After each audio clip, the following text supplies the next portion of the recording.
Lidah ular laut itu, bagaikan cambuk lembut, melesat keluar, dan kecepatannya bagaikan kilat. Meskipun pemuda itu kuat, ia tak bisa lepas sama sekali dan langsung terjerat lidahnya. Dengan tarikan yang kuat, terdengar suara patah tulang, dan pemuda itu memuntahkan darah, menunjukkan keputusasaan. Tolong aku, teriak pemuda itu dengan getir. Namun, mustahil bagi siapapun untuk menyelamatkannya, karena para Tianjiao lainnya telah mundur dengan panik. Jangan bilang ia telah diselamatkan. Bahkan tak seorang pun berani tinggal. Lu Ming mundur lebih cepat. Ia menginjak sepatu bot untuk memadamkan angin dan sudah lari jauh. Kau bercanda. Ular laut itu mengerikan. Lu Ming telah mengalami napas seperti ini berkali-kali. Tidak diragukan lagi itu adalah napas seorang kaisar. Ular laut itu adalah eksistensi semi kekaisaran. Meskipun Tianjiao di sini kuat, saya khawatir ada 7 roh jahat di dalamnya. Tetapi jangan lupa bahwa ini adalah laut dalam, wilayah ular laut. Bahkan jika roh jahat semacam itu, bagi ular laut semi kekaisaran, hanya ada satu cara untuk mati. Ular laut itu meraung dan lidahnya melengkung, dan pemuda itu terlibat dan menghilang. Kemudian dia memelototi mata besar itu dan berlari mengejar orang-orang. Lari, berapa banyak kekuatan yang digunakan orang untuk melarikan diri. Tentu saja, beberapa tingkat tinggi, lebih cepat, berlari di depan, yang tingkat rendah, tetapi tertinggal di belakang. Tidak, tolong, jangan lari, kita mungkin tidak bisa melawan sebanyak ini. Mereka yang berlari ke belakang berteriak dengan getir. Tapi siapa yang peduli, sekalipun mereka bisa saling membunuh, mereka tidak tahu berapa banyak orang yang akan jatuh. Siapa yang rela jatuh, jadi, tidak ada yang memperhatikan. Fiuh, pada saat ini, lidah merah ular laut, seperti kilat, menyambar. Beberapa Tianjiao langsung terjerat dan meraung putus asa. Tapi sia-sia, lidah ular laut menggulung dan menelan mereka ke dalam mulutnya. Mereka yang berlari di belakang, rambut mereka merinding, hampir ketakutan, ayah dan ibu mereka menangis. Kalian kembali padaku. Tiba-tiba, seseorang melesat ke samping, menendang sisi lain ke belakang. Ah, kalian jahat, raung pria itu. Tapi itu juga mengingatkan yang lain. Orang-orang ini tidak bisa berlari lebih cepat daripada yang di depan mereka, dan mereka tidak bisa lari dari ular laut. Tapi selama mereka bisa melewati orang lain, mereka punya peluang besar untuk bertahan hidup. Jadi, orang-orang di belakang, satu demi satu, ke orang-orang di sebelah mereka, atau ke orang-orang di depan mereka. Beranikah kalian? Kamu ingin mati sebagai anjing? Terdengar suara gemuruh dan perkelahian, dan area di belakang menjadi kacau balau. Beberapa orang yang terpental ke belakang ditelan ular laut. Sialan, lari. Orang-orang di belakang, yang mati-matian mempertaruhkan nyawa mereka, melesat dengan kecepatan tinggi. Dengan cara ini, mereka dengan cepat terbang keluar dari parit. Untungnya, begitu mereka semua terbang keluar dari parit, ular laut itu tidak lagi mengejarnya. Matanya yang acuh tak acuh melirik mereka, lalu perlahan mundur ke parit dan menghilang. Huhuo, kelompok Tianjiao yang basah kuyup di belakang menarik napas panjang dan mendapati diri mereka bermandikan keringat dingin. Mereka benar-benar ketakutan setengah mati tadi. Dalam proses melarikan diri tadi, setidaknya ratusan Tianjiao ditelan ular laut. Melihat ular laut itu mundur, kerumunan itu berlari sebentar lalu berhenti. Namun Lu Ming tidak berhenti dan berlari di depan. Ketika tidak melihat siapapun, ia menemukan tempat rahasia untuk bersembunyi. Apa yang harus kulakukan sekarang? Ular laut itu terlalu kuat. Wilayah budidaya kaisar semu masih di laut dalam. Kita tak mampu menghadapinya. Apakah Istana Naga menyerah begitu saja? Mereka enggan membiarkan Istana Naga menyerah. Tanpa diduga, melalui lapisan hewan laut yang menghalangi, dan akhirnya ada seekor ular laut yang kuat menghalangi jalan.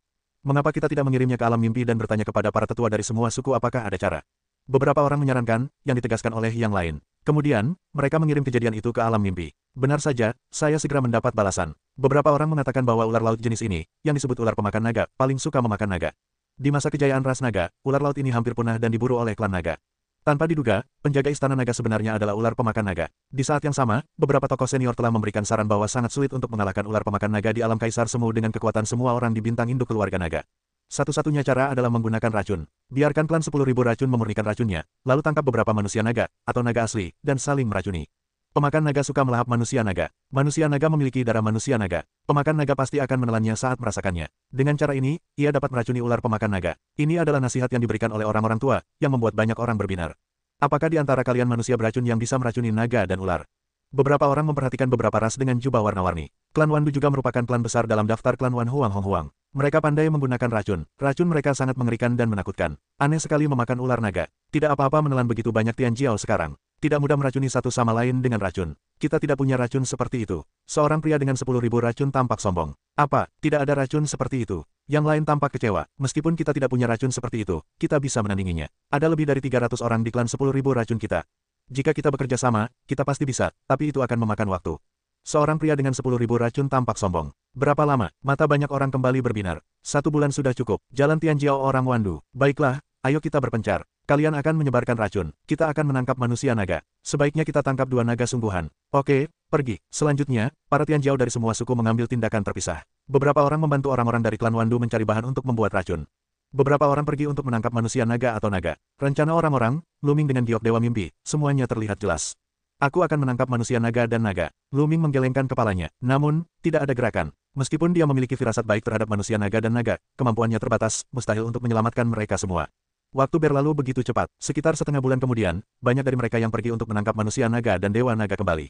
Haha, aku menangkap naga bercakar 8. Seorang pemuda tertawa, tetapi dia adalah neraka emas klan King Kong. Saat ini, Jinyan tingginya puluhan ribu meter. Berjalan di dasar laut, seluruh tubuhnya berwarna kemasan. Di salah satu tangannya, ia memegang seekor naga. Naga bercakar 8. Naga bercakar 8 ini terus-menerus meronta, dan meraung, tetapi ia tidak bisa melepaskannya. Ada perbedaan besar antara pencapaiannya dan pencapaian Jinyan. Naga bercakar 8, hahaha, hebat sekali. Ular pemakan naga akan menelannya begitu melihatnya. Tingkat keberhasilannya telah meningkat pesat. Banyak orang tertawa. Darah naga bercakar 8 lebih kaya dan secara alami lebih menarik bagi pemakan naga.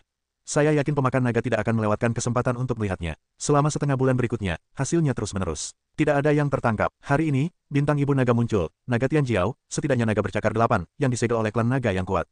Mereka tersembunyi, tetapi tidak mudah ditemukan. Namun, banyak dari mereka telah ditangkap kembali oleh para naga. Sebulan kemudian, orang-orang dari klan Wandu juga kembali ke tempat ini.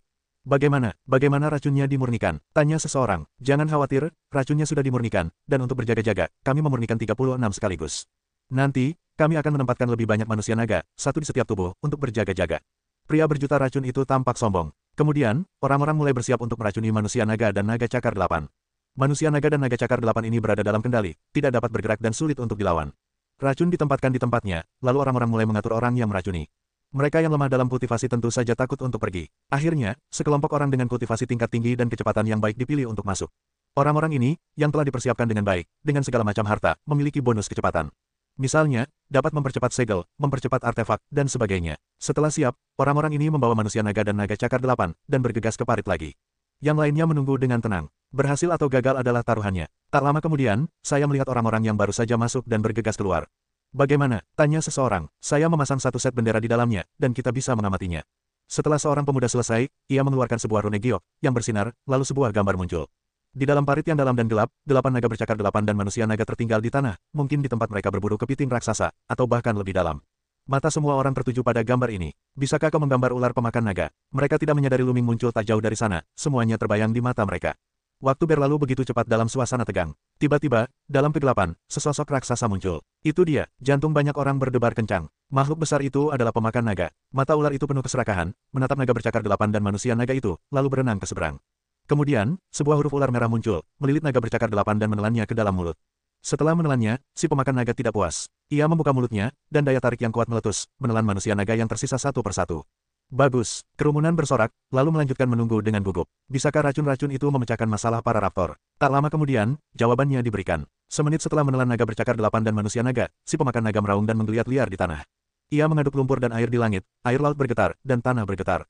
Meskipun mereka begitu jauh, mereka dapat merasakannya dengan jelas. Banyak orang pucat pasi. Untungnya, jaraknya begitu jauh. Kekuatan ular pemakan naga itu lebih kuat dari yang mereka duga. Ular naga itu terus berguling-guling selama setengah jam, lalu perlahan melambat.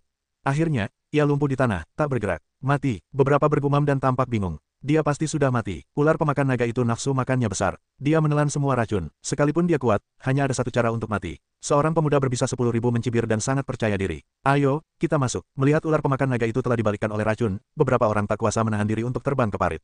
Yang lain juga terbang ke parit satu demi satu karena takut memperlambat yang lain. Luming juga jauh di belakang. Tak lama kemudian, orang-orang masuk jauh ke dalam parit dan melihat ular pemakan naga itu. Ular pemakan naga itu sangat besar dan tak tertandingi. Entah berapa panjangnya, ia lumpuh di tanah dan tampak tak bernapas. Di tanah, berlubang-lubang, sebuah lubang panjang muncul. Kekuatan yang mengerikan, bisik seseorang. Kau tahu, segala sesuatu di bintang ibu naga sangat padat, yang tak tertandingi oleh planet lain. Ini adalah planet yang lahir di awal mula langit dan bumi. Di parit ini, di bawah tekanan air yang kuat sepanjang tahun, bebatuan menjadi semakin keras, bagaikan besi dewa. Sebelum manusia bertarung dengan hewan laut, kekuatan itu jatuh ke bebatuan ini, hanya meninggalkan jejak samar. Namun, ular pemakan naga membuat parit menjadi berantakan, yang menunjukkan kekuatan ular pemakan naga ini. Hei, sekuat apapun kau akan mati di bawah racun klan 10.000 racun kami. Banyak Tianjiao dari 10.000 orang beracun sangat bangga dan menawan. Mereka mendatangi ular pemakan naga dan memandangnya dengan sinis. Yang lain terbang melewati kepala ular pemakan naga. Pada saat ini, ular pemakan naga yang lumpuh tiba-tiba membuka matanya.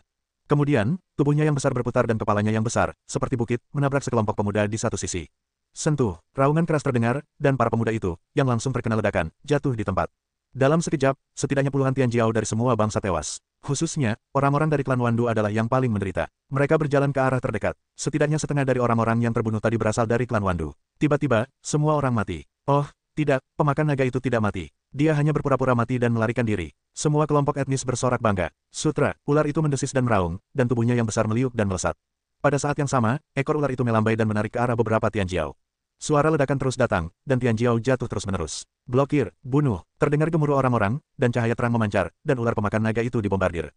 Terjadi ledakan besar di daerah ini, dan air laut bergejolak. Akhirnya, ular itu berhasil diblokir. Mata banyak orang berbinar. Jangan panik, semuanya. Ular pemakan naga ini sangat beracun. Ia tidak memiliki banyak kekuatan. Ia adalah ujung dari panah otomatis yang kuat. Kita bisa membunuhnya bersama. Beberapa orang meraung. Itu adalah makhluk berkepala dua serigala. Suku serigala berkepala dua adalah ras yang sangat kuat dalam daftar klan Wan Hong Huang. Ia juga memasuki bintang induk klan naga lebih dari 30 tahun yang lalu. Kekuatannya luar biasa, dan kultivasinya mengerikan. Ia telah mencapai 7 tingkat Raja Dewa yang menakjubkan. Kedua serigalanya meraung, dan cahaya suci keluar dari mulutnya, menangkis serangan ular pemakan naga. Banyak orang melihatnya. Ya, ular pemakan naga ini memang jauh lebih lemah, dan kekuatan tempurnya jauh lebih buruk dari sebelumnya. Jika itu Tianjiao, klan serigala berkepala dua tidak akan pernah bisa menghentikannya. Dan sekarang, ia dapat menangkisnya. Bergabunglah dan bunuh dia. Jinyan dari klan Vajra juga berhenti. Tinju berlian suci. Jin Yan meraung, tubuhnya membesar dan semangatnya bersinar. Tinjunya terus-menerus dihempaskan. Air laut meledak, dan kekuatan tinju yang mengerikan menghantam ular pemakan naga. Jurus pedang salju terbang. Awahan Dao Guang. Dalam sekejap, segala macam serangan dahsyat dilancarkan ke arah ular pemakan naga. Semua Tianjiao bergandengan tangan, berbagai serangan membentuk semburan serangan, kekuatannya tak tertandingi. Akhirnya, ular pemakan naga tak mampu menahannya dan berguling. Sisik di tubuhnya robek dan terdapat banyak bekas luka, serang kepala dan bagian vitalnya. Tianjiao dari klan serigala berkepala dua, setelah minum banyak, berubah menjadi serigala raksasa berkepala dua. Ia sangat cepat. Ia melompat ke udara dan menerjang kepala ular pemakan naga. Dua cahaya suci menyembur dari mulutnya. Ia membombardir mata ular pemakan naga dan langsung meledakkan salah satu matanya. Ular pemakan naga meraung dan memuntahkan huruf ular. Ia ingin menggulingkan klan serigala berkepala dua, tetapi ia dengan mudah menghindarinya. Kekuatan ular pemakan naga memang telah menurun drastis. Kecepatan serangannya jauh lebih lambat daripada klan serigala berkepala dua. Capung meraung, tetapi hasilnya nihil. Racun klan Wandu memang sangat kuat, sehingga menyebabkan kerusakan parah. Terlebih lagi, efek obat biusnya terus menyerang, dan kekuatannya pun tak seberapa. Akibatnya, di bawah pengepungan begitu banyak Tianjiao, ular itu penuh luka. Setelah beberapa menit, ular itu lumpuh di tanah dan tak bernapas. Kali ini, ia benar-benar mati. Binatang terkutuk. Orang-orang dari 10.000 orang beracun itu begitu marah hingga mereka melambaikan tangan, dan gas beracun itu pun keluar dari mulut dan hidung ular pemakan naga itu. Baru saja, ular pemakan naga itu begitu hebat sehingga setidaknya puluhan Tianjiao dari orang-orang beracun tumbang, yang membuat mereka sangat marah. Namun, orang lain tidak peduli. Menurut mereka, semakin banyak orang Wandu tumbang, semakin sedikit pula saingan mereka. Saat ini, seseorang telah bergegas ke Istana Naga. Pergi, yang lain bereaksi dan terbang masuk. Tentu saja, kali ini, orang-orang jauh lebih berhati-hati dan memasang banyak pertahanan di depan mereka. Siapa yang tahu apakah ada bahaya di dalam? Jika ada ular pemakan naga lain yang berlari keluar, bukankah perlu muntah darah? Namun, mereka terlalu banyak berpikir. Selanjutnya, tidak ada krisis sama sekali. Tak lama kemudian, mereka sampai di kedalaman parit. Tetapi ketika mereka sampai di sini, mereka semua berhenti. Apakah ini Istana Naga? Beberapa orang bertanya-tanya. Sebelumnya, mereka bisa melihat sudut istana di kejauhan. Ketika mereka masuk, mereka masih bisa melihat hanya satu sudut istana. Ya, itu benar-benar sudut istana. Sisanya terkubur di batu, hanya satu sudut yang terlihat. Apakah Istana Naga terkubur di bawah tanah? Sepertinya, kemungkinan besar, sepertinya kita harus menggali sendiri. Batu di sini sangat keras. Aku tidak tahu berapa lama lagi. Terjadi banyak diskusi. Jelas, adegan ini di luar dugaan. Sulit untuk masuk ke gerbang Istana Naga. Lakukan, ada rasa kemanusiaan. Aku tidak mau menunggu. Aku harus mulai menggali batu. Tunggu sebentar. Tiba-tiba, seseorang memanggil. Ada apa? Tanya seseorang. Aku merasa tidak enak badan. Apakah kau merasakan tanah bergetar? Seorang pemuda bertelinga besar. Inilah kebanggaan orang-orang bertelinga besar. Tanah bergetar. Banyak orang tampak bingung, tetapi lebih bermartabat. Mereka tahu bahwa orang-orang bertelinga besar berbakat dan memiliki pendengaran yang luar biasa. Mereka dapat mendengar gerakan yang sangat halus yang tidak dapat didengar oleh orang biasa. Mundur. Beberapa orang sedikit takut, punggung tegak. Yang lain mengikuti, mundur agak jauh. Pada saat ini, sebuah suara tumpul terdengar. Kali ini, semua orang mendengar. Mundur. Kerumunan mundur lagi, karena mereka merasakan gemuruh datang dari kaki mereka. Saat berikutnya, gemuruh itu semakin keras, dan kemudian, di tanah, terdengar retakan. Retakan itu membesar dan segera menutupi tanah. Boom, bang bang bang. Terdengar banyak suara. Tanah meledak, bebatuan berhamburan, dan kemudian sebuah istana besar berdiri. Istana Naga telah berdiri. Istana Naga akan segera dibangun. Seru banyak orang kaget. Tak disangka Istana Naga akan muncul begitu saja tanpa perlu menggali sendiri. Hebat sekali. Namun seketika, suara semua orang terhenti. Semua orang, termasuk Luming, tak kuasa menahan diri untuk menatap ke depan. Lebih tepatnya, mereka menatap ke bawah istana. Di bawah istana raksasa itu, terdapat makhluk raksasa yang tak tertandingi. Makhluk itu adalah seekor kura-kura. Seekor kura-kura raksasa yang tak tertandingi, entah seberapa besar, di punggung kura-kura itu, terdapat Istana Naga. Istana Naga yang legendaris itu sebenarnya terletak di punggung seekor kura-kura. Yang terpenting, kura-kura itu, yang masih hidup, membuka matanya dan menatap Luming dan yang lainnya. Otot-otot semua orang, yang tak terkekang, seolah-olah jantung mereka berdetak kencang, hampir berhenti. Istana Naga yang legendaris itu sebenarnya dibangun di atas punggung seekor kura-kura raksasa yang tak tertandingi. Jadi, seberapa kuatkah kura-kura ini? Saat ini, semua ras tampak sombong dan mengerikan. Tak perlu dikatakan, kura-kura raksasa ini begitu kuat hingga sulit dibayangkan. Aku takut dengan hembusan napasnya, semua orang yang hadir akan hancur. Orang-orang tegang dan tak berani bergerak. Mereka tak berani bernapas. Melarikan diri, tak ada cara seperti itu. Melarikan diri di hadapan keberadaan seperti itu niscaya sama saja dengan mencari kematian, dan mustahil untuk melarikan diri. Namun, kura-kura raksasa itu tampaknya tak tertarik pada manusia. Ia menggendong istana naga di punggungnya. Setelah muncul, ia terus berbaring di tanah dan memejamkan mata. Tak ada gerakan, seolah-olah istana naga itu telah berubah menjadi batu besar. Kerumunan saling berpandangan. Namun aku merasa lega. Ada apa? Apa kura-kura itu peduli pada kita? Mungkin, ia sengaja keluar untuk membiarkan kita masuk. Adakah hal seperti itu? Orang-orang bingung, tetapi untuk sementara, tak seorang pun berani maju. Kau bercanda. Terlalu berbahaya untuk naik sekarang. Orang-orang memandang istana naga di depan mereka, dan pemandangan tiba-tiba membeku. Semua orang menunggu orang lain untuk maju dan mencoba, tetapi siapa yang sebodoh itu?